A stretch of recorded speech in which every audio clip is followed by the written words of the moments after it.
بسم اللہ الرحمن الرحیم۔ جیسے کہ آپ جانتے ہیں آج جو القادر ٹرسٹ کیس کی سماعت تھی اور اس کیس میں اسلام آباد ہائی کورٹ کے جج ہاشم ڈوگر جو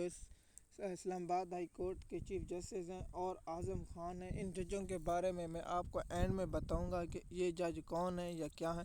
سب سے پہلے آپ کامنٹ دیں، کیا پی ٹی آئی کی لیگل ٹیم نے یہ اچھا نہیں کیا کہ عمران خان کے کیس کے پر دلائل دیتے اور عمران خان کی رہائی کے لیے کوشش کرتے۔ سب سے پہلے ہم اس بات سے اتفاق کرتے ہیں کہ پاکستان کی عدلیہ سے عمران خان کو رہائی ملنے کا کوئی امکان نہیں ہے، تو پھر کیا ہے؟ ہم نے کہا تھا جب تک سینیٹر، ایم این اے، ایم پی اپنے 5-5، 10-10 لوگ اور وکیلیں اور باریں تمام لوگ عدالت میں نہ پہنچیں تو انصاف کا کوئی امکان نہیں ہے۔ جنہوں نے عمران خان کے نام سے ووٹ لیے ہیں وہ عمران خان کے لیے بنے۔ تو پی ٹی آئی کے جو وکیل سلمان صفدر نے اس نے عمران خان سے مشاورت کی صدا کی، تو جج ہاشم ڈوگر نے کہا ہے کہ آپ کو آخری وقت دے رہے ہیں، آپ دلائل دیں۔ تو اس پر اسلام آباد ہائی کورٹ کے جج ہاشم ڈوگر نے کہا ہے کہ ہم 20 مئی کو اس کیس کو دوبارہ سنیں گے،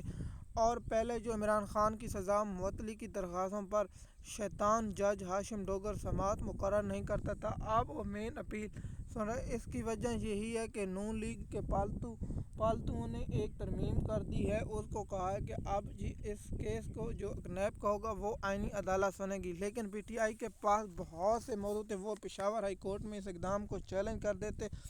اور پشاور ہائی کورٹ میں یہ ترمیم کو معطل کرا کے سپریم کورٹ لیا جا سکتا تھا، لیکن پی ٹی آئی کے لوگ صرف یہ چاہتے ہیں کہ ہم بیٹھے رہیں اور پاکستانی عوام نکلے، پاکستان کی عوام مار گئے، ہم جو ایم این اے بن گئے، جو ایم پی اے بن گئے، جو سینیٹر بن گئے، صرف وہ عہدوں پر بیٹھے رہیں اور عمران خان قید تنہائی میں، عمران خان کی اہلیہ قید تنہائی میں، اور پی ٹی آئی کے جو شاہ محمود اچکزئی لوگ انجوائے کریں اور اعجاز چودھری اور ڈاکٹر یاسمین جیسی خواتین قید تنہائی میں رہیں۔ تو القادر ٹرسٹ کیس اب 20 کو ہوگا، اس پر دلائل ہوں گے یا نہیں ہوں گے، کیا جج اس دن چھٹی پر ہوگا یا نہیں ہوگا، وہ اس وقت بات کریں گے جب 20 مئی ہو، کیونکہ 9 مئی کا عرس بھی آنے والا ہے، اس میں تقریبات بھی ہوں گی۔ سب سے بڑا یہ بات ہے کہ القادر ٹرسٹ کیس میں عمران خان کو سزا سنائی گئی ہے اور عمران خان کو اس کیس میں بے گناہ ہیں اور عمران خان کو اس لیے قید رکھا گیا۔ عمران خان کی اہلیہ یعنی بشریٰ بی بی کو اس کو عاصم منیر یعنی حافظ صاحب کی خواہش پر یعنی پنڈی والے صاحب کی خواہش پر قید رکھا گیا ہے۔ تو عمران خان کے کیس نہ اس پر حتمی دلائل ہوئے، نہ عمران خان کو سوال نامہ دیا گیا، نہ عمران خان کے وکیلوں کے جرگے ہوئے، نہ عمران خان کو گواہ پیش کرنے کی اجازت تھی۔ تو مجھے بتائیں یہ فیئر ٹرائل کیسے ہے؟ نہ عمران خان کی وکیل موجود تھے، نہ عمران خان کے وہاں فیملی موجود تھی، نہ عمران خان کے وہاں صحافی اور دیگر لوگوں نے ٹرائل سنا جو آزاد صحافی ہوں، نہ ہم پر یہ باتیں پہنچی کہ ٹرائل میں کیا چلا۔ جس طرح نواز شریف کا ٹرائل چلتا تھا تو ہم تک یہ باتیں پہنچتی تھی اور ہمیں معلوم ہوتا تھا کہ اس کیس میں کیا بنا، یعنی سپریم کورٹ میں، ہائی کورٹ میں اور سیشن کورٹ میں جب بھی کیس کی سماعت ہوتی تھی اس کے دلائل اور اس کے بیان ہم تک پہنچتے تھے اور ہم وہ سنتے تھے۔ تو جو لوگ یوٹیوب چینل پہلے چلاتے تھے وہ آپ لوگوں تک پہنچا دیتے تھے۔ القادر ٹرسٹ کیس جو عمران خان ہے اور عمران خان کی اہلیہ کو 14 سال اس کیس میں سزا ہوئی ہے،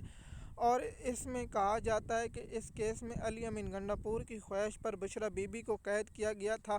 اب بات بتاتے ہیں، تو ہو سکتا ہے بشریٰ بی بی کو علی امین گنڈاپور کی خواہش پر قید کیا گیا ہو، اور ہو سکتا ہے کہ علی امین گنڈاپور نہ چاہتا ہو کہ عمران خان کی اہلیہ جیل سے باہر ہو، لیکن وہ اپنا عہدہ نہیں بچا سکے۔ اب دیکھتے ہیں کہ پی ٹی آئی کے وکیلوں اور پی ٹی آئی کی لیگل ٹیم نے جو ایک ترمیم کی گئی تھی اس کو سپریم کورٹ میں یا ہائی کورٹ میں یا کسی اور عدالت میں چیلنج نہیں کیا۔ میں حیران ہوں، انہوں نے کو چیلنج بہت سی ترمیمیں کرنی چاہیے تھی، لیکن پی ٹی آئی کی legal team, P T I کے وکیل اس بات سے اتفاق نہیں کرتے کہ ہم عدالتوں میں جائیں، وہ صرف یہ چاہتے ہیں کہ ہم عہدوں سے لیں، ہم کوئی سیٹ مل جائے، ہم عمران خان کے نام پر کتنا پیسہ بنا سکتے ہیں۔ مزید یہی ہے کہ عمران خان کو قید تنہائی میں اور عمران خان کی اہلیہ یعنی بشریٰ بی بی کو ہسپتال ایک بار پھر لایا گیا، یعنی بلاول بھٹو کی پھپھو کو لایا گیا، تو انہوں نے شور مچایا کہ ہماری پھپھو کے ساتھ یہ ہو گیا، ہماری پھپھو کے ساتھ وہ ہو گیا۔ ایک خاتون کو رات کیسے کیا جا سکتا. اس وقت شام کے وقت اس کو ایک جگہ سے دوسری جگہ منتقل کیا گیا تھا تو سار اٹھا لیا. تو عمران خان کی اہلیہ یعنی آنکھ اور عمران خان کا معاملہ اس کی آزاد تحقیقات یعنی اقوام متحدہ سے کرانی چاہیے تھی، لیکن یہاں پی ٹی آئی کے لوگ صرف عہدوں پر چمڑے ہوئے ہیں. مزید معلومات کے لیے اگر القادر ٹرسٹ کیس، وہ جج ہاشم ڈوگر ہیں جنہوں کو 15 نومبر پر ہائی کورٹ کا جج تھا اور اسلام آباد ہائی میں کورٹ میں لایا گیا، اور اس شخص نے چیف جسٹس کیا چپڑاسی بننے کے قابل نہ تھا. اس کو چیف جسٹس اسلام آباد ہائی کورٹ بنایا گیا، اور اس کے ساتھ جو اعظم خان ہے اس کے بیٹے نے معصوم بچیوں کو جو قتل کیا. اس کا بیٹا نہ اس کے پاس لائسنس تھا نہ اس کے پاس شناختی کارڈ تھا، لیکن گاڑی سے کچل کر مار دیا، اور اس کو فوری طور پر ہمارے اداروں نے جان سے بچوایا اور صلح کری ان پر پریشر ڈال کر. لیکن ان سے انتقام قدرت خدا تعالیٰ ضرور لے گی، کیونکہ جب ظالم ہاتھ سے بڑھتا ہے تو اس لیے اللہ تعالیٰ ان کو ضرور انجام تک پہنچے گا. ظالم کا انجام ہمیشہ اللہ تعالیٰ ہی لیتا ہے. جب مظلوم کے ہاتھ سے گیم گزر جائے تو عدالتیں بے بس ہو جائیں. جب عدالتیں بے بس ہو جائیں تو اللہ تعالیٰ کی عدالت انصاف کرتی ہے. جب اللہ تعالیٰ کی عدالت انصاف کرتی ہے تو ان کا انتقام تو ان کے لیے آخرت اور اس جہاں میں بھی ذلت اور رسوائی ہوگی انشاءاللہ. بے شک میرا رب بڑا کریم ہے اور میرا بے شک رب بڑا اچھا فیصلہ کرنا. اللہ ہی